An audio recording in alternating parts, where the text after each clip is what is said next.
Kansas loses in the Big 12 tournament in Kansas City. Their run comes to an end in the quarterfinals against Arizona, 88-77. We're going to talk about that and plenty more here on a live edition of the Paid Podcast.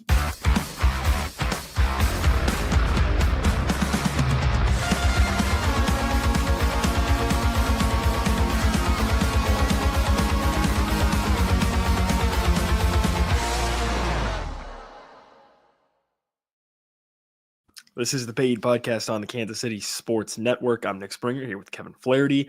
It's another live show, another late live show. We're getting started here late on Thursday night of the Big 12 tournament. Kansas against Arizona. Kevin, it was an up and down game. Kansas looked like they were maybe going to get run out of the gym at one point pretty early on. They fight back. They end up taking the lead late in the second half, and things kind of just their feet go out from under them at the end.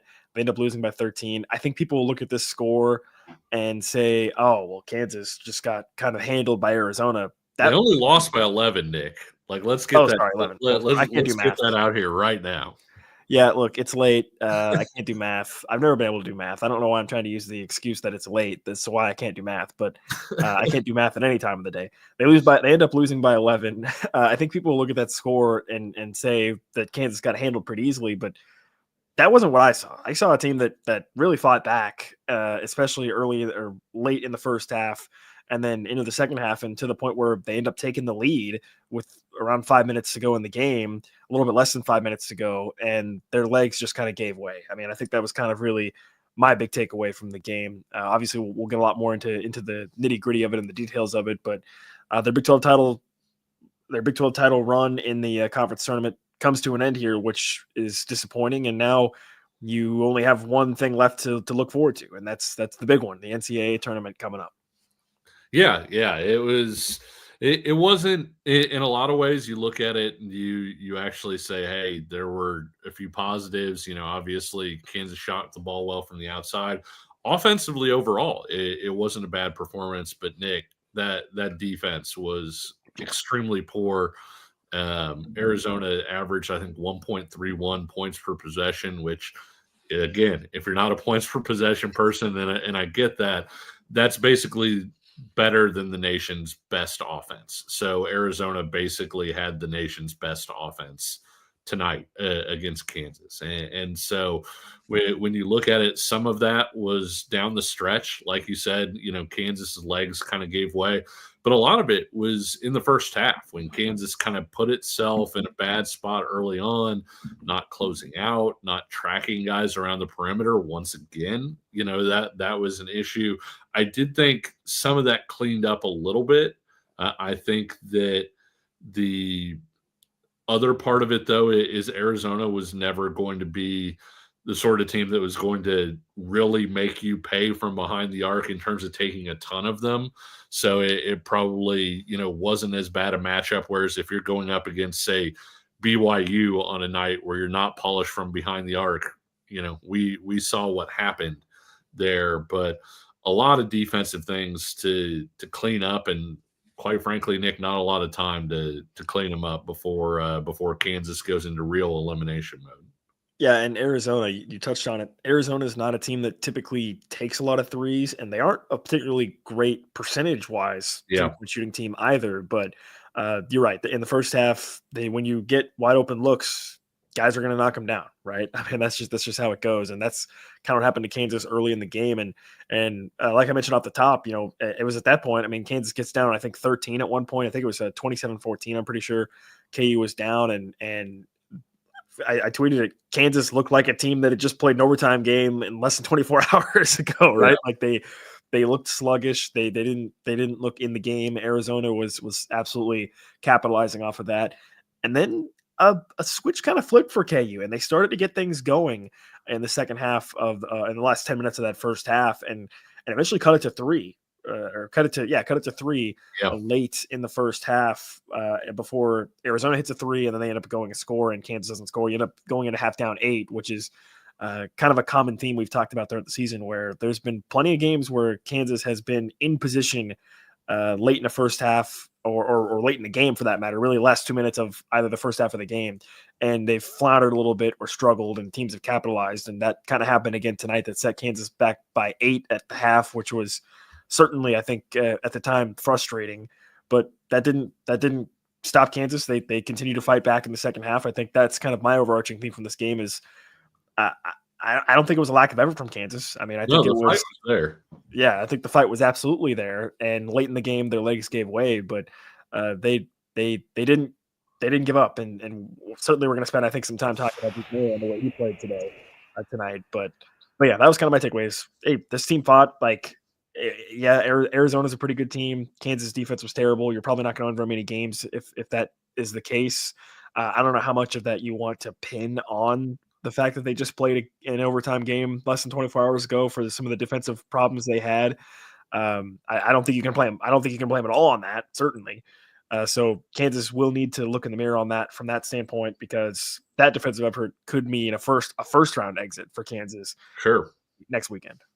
Yeah, I 100% agree. And to your point, you get to that spot where you're down 3 and you have a chance to really head into halftime with momentum, and instead you wind up with a missed dunk. A couple things go wrong, and it's 8. And it's one of those things that worries me the most about this Kansas team going into March is when you want them to lock in and really execute and say, okay, this next minute, get a great shot on offense, limit a good shot on defense.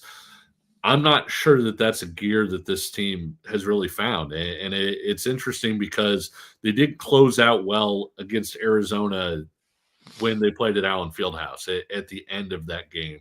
I do think Kansas's legs went in this one, and that was part of it. But I also, how many times have we seen a Kansas team, exhausted basically, but they still make the couple plays that you need, get a stop here, make a play offensively there, and they still wind up winning that game. I think this team misses a little bit of that clutch gene where you just kind of find that little bit of extra inside you. Kansas all year has struggled to close out games where they've been right there, had every chance to win. And that's a weird thing to see, because Kansas under Bill Self in particular, usually you're looking at other teams and saying, oh, they didn't get a shot off at the end of regulation. Like, LOL, wonder what that's like. And this year you've seen Kansas struggle a little bit more in that area. I think another thing too that worries me about Kansas moving forward, Nick, is Kansas doesn't dictate pace, and Kansas plays at the pace that its opponent wants to play at. And I think a lot of people talk about Dajuan's a lot of the issues with Dajuan Harris from a scoring standpoint. Obviously tonight he was a lot better there. The fact that he's had a few turnovers here and there, defensively hasn't been the defender that he had been previously. But really, Nick, having a point guard with that level of experience, I feel like you need to know where your bread is buttered. And one of the things that bothers me about this Kansas team, and it's not all on Dajuan, but at the same time, one of the areas that you really see sort of a senior point guard being the fulcrum and driving that is dictating pace to other teams. And I know you tweeted it out, 4 or 5 minutes into the game, it felt like Arizona was playing at Arizona's pace. And it's a pace that you wouldn't have wanted KU to play at with a week's rest, because it was Arizona's pace. And it certainly was not the pace you wanted Kansas to play at when it was coming off of an overtime game the night before. And I think that that's another thing that worries me a little bit, is that it's a team that isn't able to look at it and say, you know what, we're not beating Arizona. If Arizona is scoring 85 plus in this game, we need to keep this thing to 65 to 75. And Kansas wasn't able to do that from a pace standpoint either. And that's worrisome headed into March Madness. Yeah, Casey here with a live comment from our YouTube channel. By the way, if you're joining us here live, drop a comment, share your thoughts as well. Shout out to Casey here, talking about what you just kind of outlined, Kevin, with one where, yeah, you see him shooting the ball much better in this game and seemingly being more willing to shoot it, but he was really struggling on defense. It looked like he was running around like a chicken with his head cut off quite a bit, I think, at times on the defensive end. You talked about it as well, that the pace of play, you're absolutely right. Arizona 100% dictated the pace of play in this game. Anytime they wanted to throttle it up, they throttled it up, and anytime they were able to control however they wanted to play. And like you said, even even in like a regular season scenario, that's not what you want if you're Kansas. Yep. Certainly based off of how you went into overtime last night, less than 24 hours ago against UCF, that really made it that much worse. And it's kind of funny mentioning that, because in the preseason, one of the things that I thought that this would maybe be a strength for this team of Kansas is that it seemed like going into the season, they had some different pieces in place to where I felt, no matter what the pace of play of the game is, I think this team is going to have a chance to be competitive, sort of a chameleon type, I think was the term that I used in the preseason about they should be able to be effective playing at any pace. Well, obviously that has turned out to be not really the case. And I think this was a game where this was an example of that. Right. And it took Zeke Mayo basically shooting out of his mind to keep Kansas in the game when playing at that pace. So I think you're right. I think part of that comes down to Dajuan Harris. You got to be able to slow things down.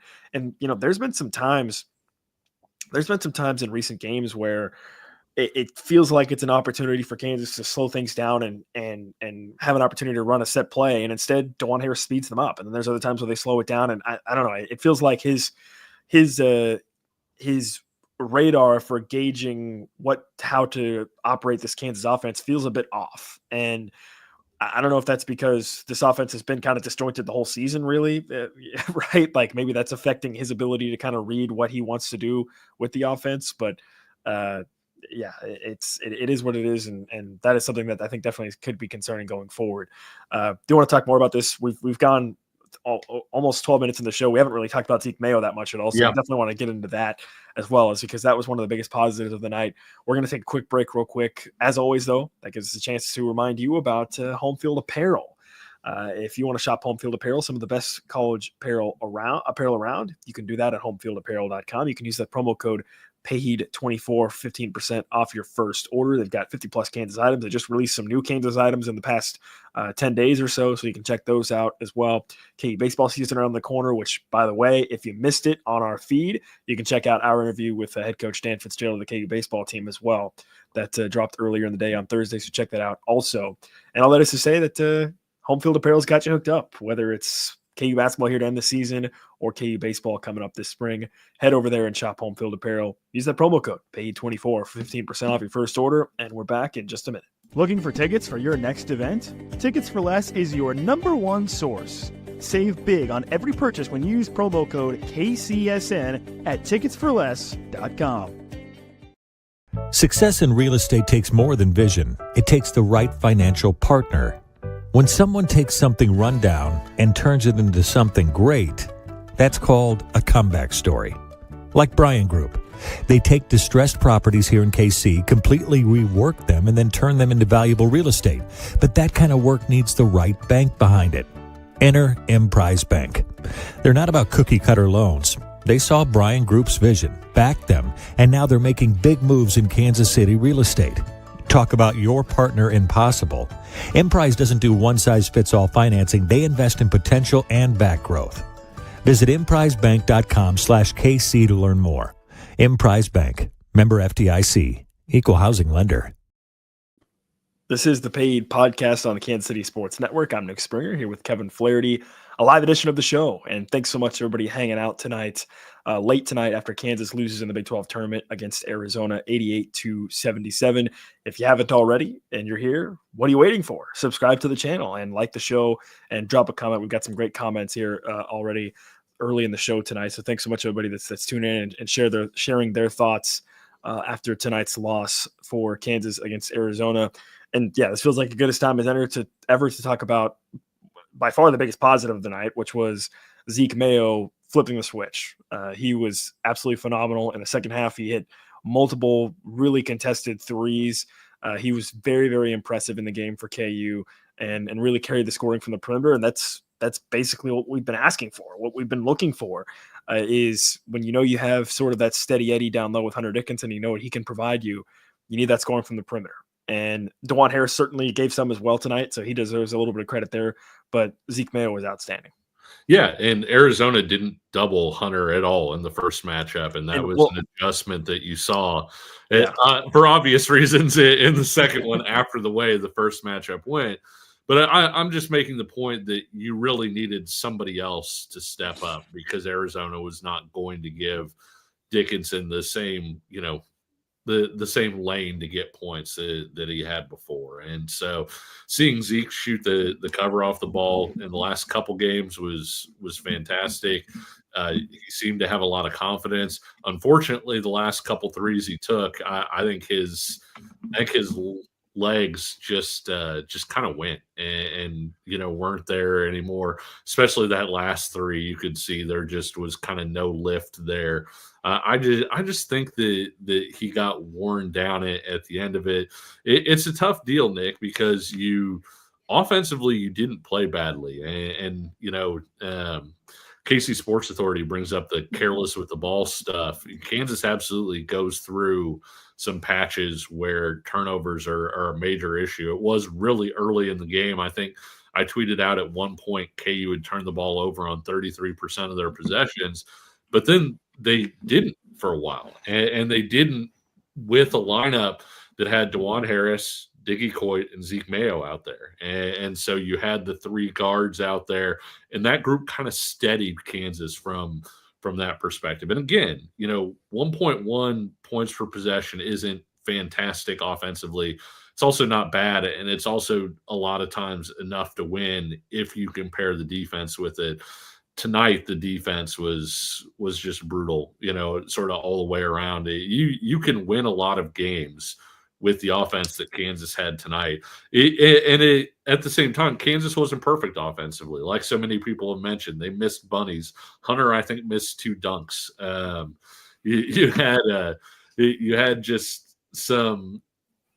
You had some stuff where guys were turning the ball over at different time periods. There were short shots that guys missed. And yet you still, because you make 14 3-pointers, which is the value of the outside shot, you wind up having a solid offensive day overall. Defensively, though, again, I think that when Kansas has been at its best this year, it's not a coincidence that it was when Shak Moore was healthy, and the offense was not great during that time period. The offense was kind of clunky, as you would imagine it would be, but the defense was so much better. They were able to turn people over, get some, what you would call pick sixes and live ball turnovers and things like that to help the offense a little bit. Right now, Nick, I think the defense has a really long way to go in order for Kansas to even think about getting out of that first weekend. At the same time, one thing that could help them get out of that first weekend is Zeke Mayo shooting the ball like he did the last couple nights. Yeah. I think to your point on the defense, Bill Self talks about this quite a bit about, making the other team play bad, right? Like depending on how you're playing, you can still dictate and try to make the other team play poorly. And that aspect was certainly missing from tonight's game, I think, for Kansas against Kansas did nothing to disrupt Arizona, did nothing to really make them work at times for buckets, did nothing to really put a lot of pressure on their offense. It felt like Arizona was able to pretty cleanly get into whatever they were trying to do a lot of times. They had a play late in the game that it was a set play out of the half where it was kind of a double ball screen play, and they ended up leaving Henderson wide open underneath the basket, Townsend underneath the basket wide open for a layup. So it just really throughout the whole game felt that was Arizona was able to just get into whatever they wanted to run pretty frequently. Eric here with an interesting comment regarding Zeke about what he was brought in to be. I would maybe push back on that a little bit. Like I think it became kind of clear that Zeke was going to be a starter, but certainly you expected to have a combination of Zeke, Rylan Griffin, and AJ Storr as your primary, quote unquote, primary outside scoring options. I mean, Rylan Griffin, I think, was brought in exclusively to be a 3-and-D guy. AJ Storr obviously was a high volume player at Wisconsin that you really hoped could transition over to KU. And, we saw the best of AJ Storr last night against UCF. And tonight we saw what we've seen from AJ Storr pretty much the whole season, which was not much, obviously. And Rylan Griffin, I think, is the guy that has really been more disappointing. He has really just faded into obscurity, basically, over the past really handful of games for Kansas. I mean, he plays 18 minutes tonight, what goes 1 of 5 from the floor, 0 of 2 from 3, didn't really contribute much. I mean, when he's out there, it doesn't feel like he's making any impact on the game. So, when you take that into consideration and you eliminate 2 of the 3 guys that you expected to be outside scorers, you land with only Zeke Mayo left. And he's the guy that's at least been able to do it, right? Even though it's been inconsistent, he's proven he can do it at times. Yeah, I would agree with that. And I think, too, AJ Storr was brought in to be kind of that 3-4 combo guy. And so a lot of people aren't happy with KJ Adams playing as many minutes as he is. Well, by design, I think AJ Storr was supposed to be kind of a small ball 4, get some of his minutes at the 3. Then when you moved Rylan to the 3, AJ Storr could move to the 4 at times, and you would be able to play more 4 out than you are with KJ Adams. That part hasn't developed either. AJ not rebounding the ball well really hurts in terms of having him out there at the 4 at all. And the other part is, too, Hunter Dickinson is really good, and especially offensively. But if you're going to have him out there on defense, you have to pair him with somebody that can help cover, that can rotate quickly, that can do a lot of those things defensively. And KJ can do those things. Flory at times has done those things. It's an awkward fit for Flory at the 4. As Casey points out, that's not Flory's natural position at the 4. The fact that he's playing the 4 at all is because AJ Storr hasn't been able to step into that role and give them cover there. And so that's why KJ plays a lot. Is you have to have Hunter Dickinson on the court to score. And if you're going to have him on the court to score, you got to help cover him defensively. And that's one of the areas that KJ helps out with. But no, it was a tough deal, too, because I think at one point, Nick, 3 of KU's players were shooting the ball really well. Diggy was like 2 for 4, so he wasn't bad. And you just got like nothing after that. You had a bunch of offers, and I don't know how everybody finished up, but you contrast that with Arizona, who was seemingly getting efficient scoring from anybody who was on the court, whether it was somebody just contributing a back cut here, somebody making a 3-pointer there, somebody, getting a bucket inside here. Arizona got offensive production across its lineup, kind of as it needed, as it wanted. And it was easy for Arizona. Arizona never seemed, to your point earlier, like it had to work for any of those points. Whereas even when Kansas was scoring, it was like a Zeke step back, with a hand in his face. And so Kansas had to work significantly harder to score in this one. And so I still keep coming back to, I think there were 2 things. I think the defense, for one thing, really made it tough for Kansas to win tonight. And I think the other thing is just the legs went there at the end and took a close game, and Arizona was able to run away with it a little bit. KC Sports Authority brings up something that I saw mentioned by a couple people about the possibility of switching into his own defense for this team. That scares me for a couple of reasons. Number one, this team has already struggled enough with defensive rebounding at times this season. You put yourself in a zone that just feels like you're begging to continue to have that issue.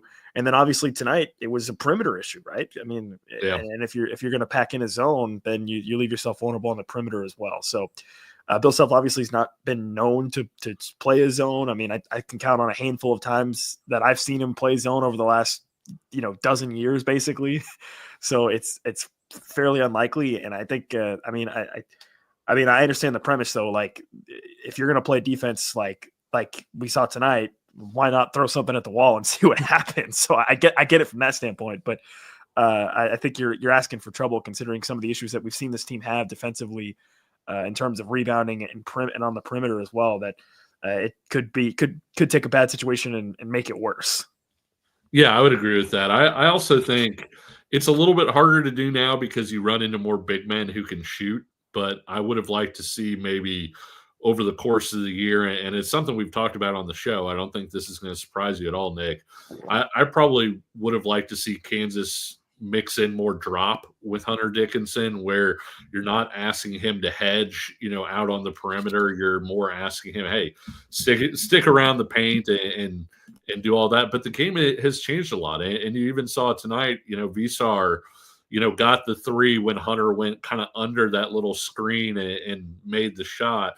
It's a lot tougher to play drop than it used to be because teams can put 4 guys out there and 5 guys out there that can stretch. And so I would have liked to see Kansas play more drop overall. I think that's a better answer maybe than zone.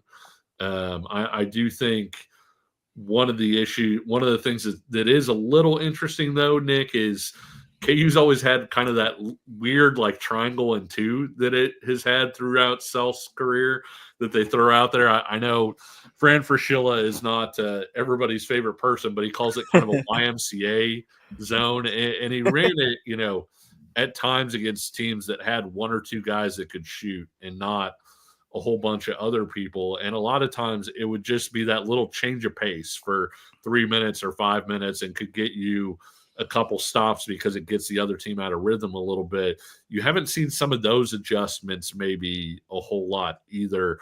But at the same time, I also get how if you're Bill Self and you're looking at this team and say, hey, this is what we need to be successful. We need to be able to play man defense with Hunter Dickinson at the 5 in order for us to reach our potential. Why you wouldn't want to give away minutes doing things that aren't doing that. So I think that that's definitely an issue. But I do think too, I hate that we turn some of these shows into talking about next year because this year's still going. But I do think with Flory being the 5 next year, the defense is going to look markedly different because you will have a big guy that can move on the perimeter as a 5 guy and still rally back under the rim and be a major presence there. You talked about what Arizona was able to get scoring wise. I got the numbers for you here. Well, first of all, Arizona ends up with 45 bench points. I will say that's a bit skewed because Visar didn't start, even though he ends up playing 30 minutes and scored 18 points. So you take away that, but if you take away that, that's still doubling what KU got from their bench. And when you look at the numbers, you said it was 3 guys, Hunter 8 of 18, Dajuan Harris 6 of 9, Zeke Mayo 6 of 14, and then you have Rylan Griffin 1 of 5. KJ Adams was 1 of 5, but he went 5 of 8 from the free throw line and ended up with 7 points. But then you go 0 of 2 from Storr. Diggy Coit was 3 of 7 from 3, and Badunga ended up with 4 points on 2 of 4 shooting. So, but on the other side, for Arizona, you had multiple guys go 6 of 11, 7 of 11, 6 of 8, 4 of 9. So it was just much more spread out for Arizona, which really benefited them because I think, especially in the second half, the offense for Kansas was either Zeke shoot a 3 or get it inside to Hunter, which, as you said, I think as you pointed out a couple times, we saw the legs just kind of give out. I mean, Zeke was well short on a couple of threes there to end the game. That kind of, I think, illustrated that was what happened. So that seemed like it was what was the issue there. Let's talk a little bit more about this game and also maybe a little bit of preview of what's next for Kansas here, looking to the NCAA tournament coming up next. We're going to take one more short break, and we'll be right back. Thanks for listening to KC Sports Network. Make sure you download our new app. Find it on the App Store or Google Play. Just search KC Sports Network. This is the Paid Podcast, a live edition tonight on our YouTube channel at Kansas Jocks KCSN. If you haven't subscribed, I don't know what you're doing. Hit that subscribe button, hit the like button, drop a comment. We've had some great commenters tonight, as always. Appreciate you guys joining us so late on a Thursday night. So shout out to you guys in our YouTube live chat. If you're listening after the fact on audio, of course, you can subscribe anywhere you get your audio, Apple, Spotify. Leave us 5-star rating and review. I mentioned it earlier. We had the chance to sit down with head baseball coach Dan Fitzgerald. It was an absolutely phenomenal conversation. He's incredibly insightful. Really, really great discussion with Dan Fitzgerald. So if you haven't had a chance to check that out yet, highly recommend doing that on our feed over on our audio side or on our YouTube channel with Dan Fitzgerald.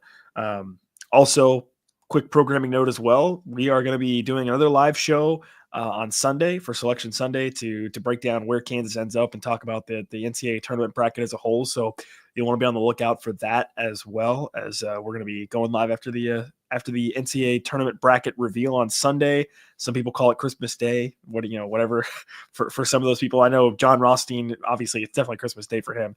Did you see that quote from his wife, by the way, in that recent article in The Athletic about him just walking around saying this is March all the time? Yeah. And she's like, we know it's March. Absolutely crazy. But yeah, so you'll have a lot to look forward to coming up on Sunday as well.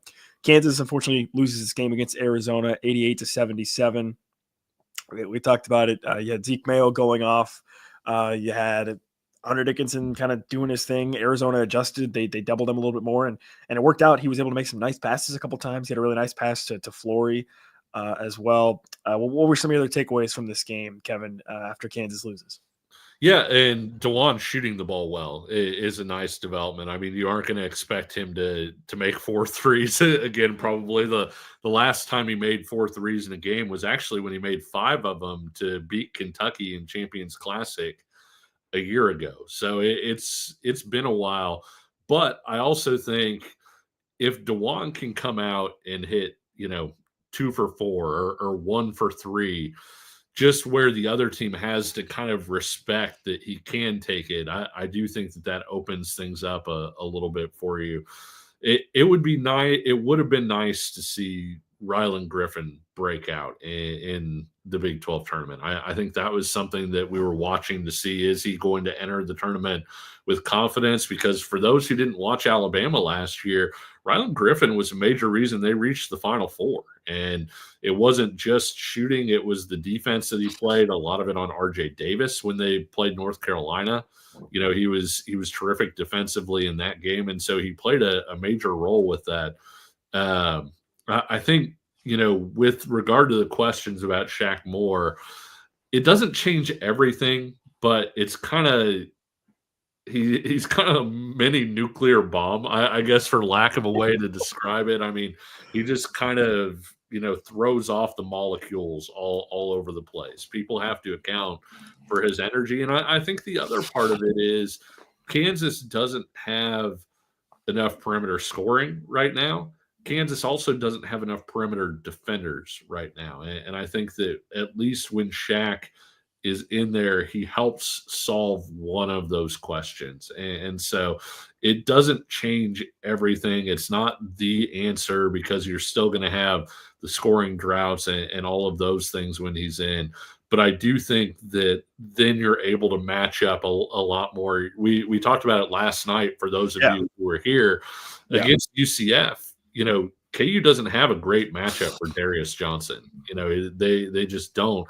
Shak Moore, put the clamps on that guy in Orlando, and having another guy like that, where then, hey, you can slide Dajuan to defend Ivy Curry or somebody like that, and next thing you know, you've got KJ on Keyshawn Hall, where he does a pretty good job, and UCF doesn't really have areas where they're able to get easy points, and so I do think that he is an impact guy defensively. He's an impact guy from an energy standpoint, which for so much of this year has been a big part of KU's issues. Just where is the consistent energy coming from?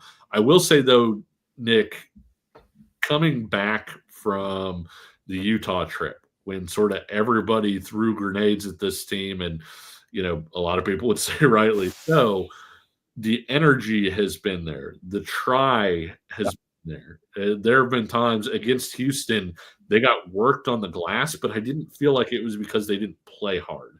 And so I do think that part, and it seems like such a small thing, but I feel like that part has been, I don't want to say solved, but at least it has been a lot better over the course of the quote unquote new season since they came back. I do think even without Shaq, I do think the team's energy level has been significantly better. Yeah, and to continue that Shaq thought, you hit on it, I think, really well. But we talked about it last night, like you said, without Shaq, Diggy is just he's a situational player that it's very tough to really have him play extended minutes as your primary ball handling point guard.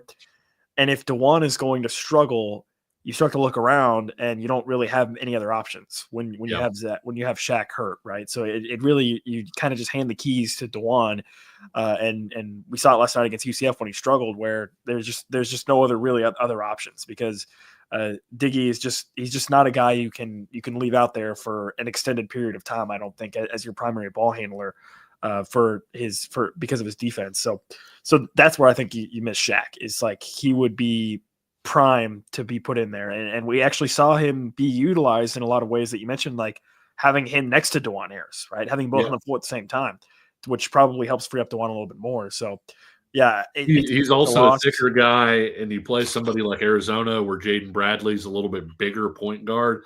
That's a really tough matchup to have Diggy in and having him play against a backcourt that's bigger like that, whereas Shaq is more stout, and he can defend up because of the wingspan and everything that he has. And so I think that's another thing too, is what Diggy adds, sometimes from an offensive standpoint, Diggy can take it away on the defensive side too. Yeah. And look, to be clear, I don't think KU wins this game if Shak Moore plays. I don't think that's the case, but he is a guy that can move the needle a little bit. And we'll see if he's able to get into the NCAA tournament. We had some people commenting last night about the possibility of Shaq playing tonight. I never really felt like that was a realistic possibility. Bill Self kind of confirmed that on pregame radio before the game, basically. So Shaq, I think at this point, is a guy that, best case, I would say he's going to be able to play in the first round game a little bit, and then probably not be able to play in the second round game if KU advances, and then be able to play again. You see what I'm saying? Like, be able to play again in the Sweet 16 if KU were to advance then. I don't think he's going to be somebody you're going to be able to rely on to give you much minutes at all, really, certainly not in back-to-back games, right? It feels like if he can get 10 minutes in the first round game, that's probably best case, and then probably not play in the second round game if KU advances, and then maybe you can get him in for another 10 minutes in the Sweet 16. So he's somebody that at this stage of the season is not going to move the needle much. If you're expecting like a knight in shining armor, or somebody in a cape in the form of Shak Moore, that ain't going to happen, I don't think. So I wouldn't get your hopes up from that standpoint. But looking forward to the NCAA tournament, somebody, I think it was KC, who hopefully he's still in the chat if he's not, but earlier in the show commented about where Kansas might end up in the tournament. And he said best 7 seed, worst 8, worst 8, best 7. As far heading into today, Kansas was still on the 6th line in a number of different bracketologies that you looked at. And you mentioned it, Kevin, previously, that the committee hasn't really seemed to punish teams too much for performing badly in the Big 12 in conference tournaments. Yeah. And this conference tournament for Kansas, they performed as expected, right? They were the 6th seed. They beat the 11th. They beat, they won against the higher seed against UCF, and then they played the 3 seed in Arizona and lost. So I don't think Kansas is going to be punished too significantly for their performance in the Big 12 tournament. So I feel pretty confident that they're probably going to be a 7 seed at worst, and maybe a 6 seed. That's probably my best guess at this point. And that's kind of where a lot of bracketologies have them. I think that's probably where they'll end up. There was one, I saw a bracket that had Kansas as the 6, playing Arkansas as the 11, and Kentucky as the 3 in that same pod, which would be not, I mean, I guess it'd be fun from like a national standpoint. From the Kansas perspective, I think that's about as bad as you could ask for, because you have, again, an Arkansas team that's very talented that underperformed, and you play them in the first round. Yeah, I would agree with that. And I think your point on the seeding is probably pretty accurate. The other thing that it's important to note is the committee used to look at where you were at heading into the tournament, right? Like how hot you were or weren't. that's no longer a consideration. It hasn't been for a few years now. If you guys remember the Trae Young Oklahoma team that just absolutely firebombed down the stretch in 18, like that should not have been a team that even reached the NCAA tournament with the way they were playing, in the final 10 games or so that year. But they wound up making it because they just look at your resume as a whole. So beating Duke, the committee's not going to look at it and say you beat Duke in November, you wouldn't beat Duke now. That's not a consideration. It just says, hey, you beat Duke. And so I think that's important to note. And so, I know people have brought up, KU's record since February 1st, with KU having I believe a losing record since February 1st. It's obviously not ideal, but it's also not something that the committee takes into account when seeding. Yeah. So I would say 6 or 7 at this point is probably my best guess. We'll find out on Sunday, just like everybody else. Just do not get who. I want to ask you this actually before I say it. Okay. You mentioned Arkansas, sort of being an 11 you don't want to see. If KU is a 6 or a 7, who's the higher seeded team, like you were mentioning Kentucky, that you don't want to see in KU's region? Not necessarily the one, but like who you would play in the second round. Yeah. Who I would want to see would be, who I would not want to see is Alabama. That's for sure. Yeah. Alabama is more than likely probably going to be on the 2 line, I think. If Kansas ends up as a 7, that would be worst case, I think, probably. So Alabama, I would not want to see. Tennessee, maybe. I don't know. I mean, we talked about, Rick Barnes' teams fail in March, so maybe that wouldn't be a bad thing. Their legs seem to go. And so you might be able to play Tennessee and get one of those nights where they're 3 for 21 from 3, basically. Yeah, and, there's been so much talk about that and so much thought about that. And I got to be honest with you, I'm more focused on the 10 or 11 situation. Yeah. Like if KU's a 6 or a 7 seed, I don't want to be seeing I'm more focused on, can they take care of business in the first round at this point? And I think that's probably reasonable to assume that you would take that approach, because otherwise you're probably going to find yourself going out in the first round if you try to focus too much on who they could face in the second round. Sure. I think the reason I ask is Purdue, I believe, is currently a 4 according to Bracket Matrix. They're still alive in the Big Ten tournament, so chance they could potentially swing up to a 3. And Purdue, to me, is nightmare fuel. A team that runs really good offense, has an experienced point guard. They put you in ball screens every single possession. A team like that, to me, Nick, is who you don't want anything to do with. I think there are some dangerous, like you said, 10, 11 seeds that you really would rather not see. But in terms of who you don't want to see in the second round, like I said, a team that's going to put you in a lot of ball screens and a team that just executes offensively over and over again, I think those are the kinds of teams that you just really don't want to see at this point. Now, if you end up as a 6 seed, you could end up as a 6 seed as part of one of the play-in 11s, which I would be very fine with that, getting to play a team that already had to play games. I was just looking at one of the brackets here. Some other teams that are floating around that 10-11 line. I mentioned Arkansas. Vanderbilt is in that range. Yep. Indiana, Xavier, West Virginia, who I guess he wouldn't play. Georgia, Drake is another one I would definitely want to avoid. Drake would be a terrible pull for Kansas in the opening round. Utah State's another one. So I don't know. We'll see how things shake out for Kansas. I think at this point, it's going to come down to matchups, right? I mean, I still have faith that this team has the talent. I don't think there's ever been a question of that. I think we've seen Hunter Dickinson play at a higher level over the past 2 weeks now. KJ Adams didn't play very well tonight, but if you look at sort of his last 5-6 games, he's been really good. Zeke Mayo, if he turns into a flamethrower like he did tonight, I think that really increases Kansas's chances of playing multiple games in the NCAA tournament. If you're able to get more of a steady game from Dajuan where he's able to score a little bit and maintain sort of composure. I think at that point you're looking at, okay, this team could win a game. Now, could they win 2 games? Yeah, maybe not, but they could maybe win 1 in that scenario.